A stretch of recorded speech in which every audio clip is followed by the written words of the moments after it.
আজ আমরা যেখানে দাঁড়িয়ে আছি সেটি হচ্ছে চাষড়া শিব মন্দির। যশোরের মাটিতে যে ঐতিহাসিক স্থাপনাগুলো আছে, এই মন্দির তার মধ্যে অন্যতম। প্রায় ৩৫০ বছরের পুরনো এই মন্দিরটি কেবল একটি উপাসনা কেন্দ্র নয়, এটি মনে করিয়ে দেয় প্রতাপশালী চাষড়া রাজবংশের কথা।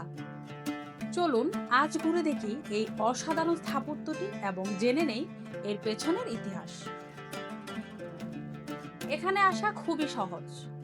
আপনি দেশের যে কোনো প্রান্ত থেকে বাস অথবা ট্রেনে করে যশোর শহরে চলে আসতে পারবেন। যশোরের দড়াটানা মোড় থেকে মাত্র ৩ কিলোমিটার দূরে চাষড়া এলাকায় অবস্থিত এই মন্দির। মন্দিরের গায়ের শিলালিপি বলছে, তখনকার চাষড়ার রাজা মনোহর রায় ১৬৯৬ সালে মন্দিরটি নির্মাণ করেন। মনোহর রায় ছিলেন এই বংশের চতুর্থ এবং সবচাইতে প্রতাপশালী জমিদার। তিনি হুট করে আসেননি, বরং উত্তরাধিকার সূত্রে এবং নিজের যোগ্যতায় তিনি এই বংশের শ্রেষ্ঠত্ব প্রতিষ্ঠা করেন। এই মন্দিরের গল্প জানতে হলে আমাদের ফিরে যেতে হবে ১৬শ শতাব্দীতে।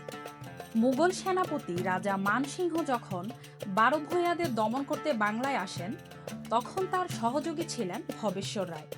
প্রতাপাদিত্যকে পরাজিত করার পুরস্কার হিসেবে ভবেশ্বর রায় এই এলাকার জমিদারি পান, যার মাধ্যমে পত্তন ঘটে চাষড়া রাজবংশের। তবে এই বংশের স্বর্ণযুগ ছিল রাজা মনোহর রায়ের আমল।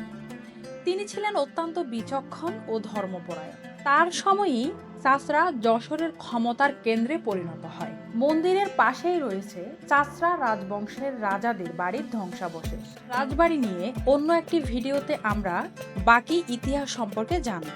এখন যে মন্দিরটি দেখছেন, এটি নির্মাণ করেছিলেন সেই রাজা মনোহর রায় ১৬৯৬ খ্রিস্টাব্দে। এটি বাংলার বিখ্যাত আটচালা রীতির স্থাপত্য শৈলীতে তৈরি। প্রথাগত হিন্দু স্থাপত্য রীতিতে নির্মিত এই মন্দিরে রয়েছে টেরাকোটা শৈলীর নিদর্শন এবং সেই সময়কার সংস্কৃতি ও কারুকার্যের অসাধারণ ছাপ।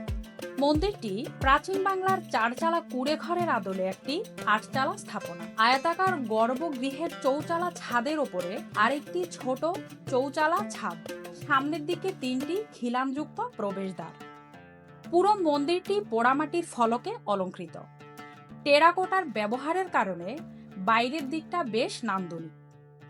এটি নির্মাণে চুন, সুরকি ও ইট ব্যবহার করা হয়েছিল।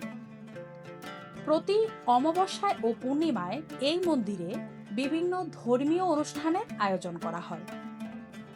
ইতিহাস আর প্রাচীন স্থাপত্য ভালো লাগলে কয়েক মুহূর্ত সময় নিয়ে ঘুরে আসতে পারেন চাষড়া শিব মন্দিরে।